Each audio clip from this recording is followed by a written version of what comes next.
wacan daawadayaal halkan waa telefishinka SDN waxaan ahay Aadan Ibrahim Farax ku soo dhawaada warka telefishinka qodobada aad ku daawan doontaan waxaa kamid ah dowladda Soomaaliya ayaa mamnuucday in magaalada Nairobi lagu qabto kulamo siyaasadeed oo looga hadlayo siyaasadda Soomaaliya.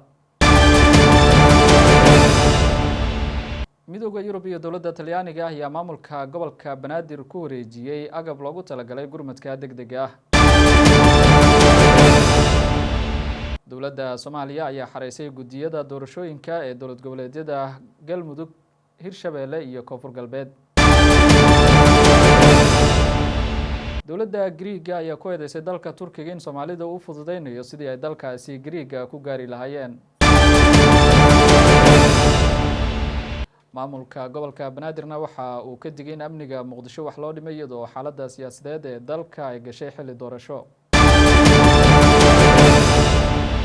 jaamacadda Al-Hilaalna waxay magaalada Muqdisho munaasabad qalin jebin ugu qabatay arday jaamacaddaasi dhameysatay. marka dibaddan waxaad ku daawan doontaan dalka Turkiga oo hanjabay kooxda uu hogaamiyo Khalifa Xaftar oo qabsaday markab uu leeyahay dalkaasi. intaasi waxay daawadayaal qodobadii warka ugu door korona haatana iyagii oo faahfaahsan.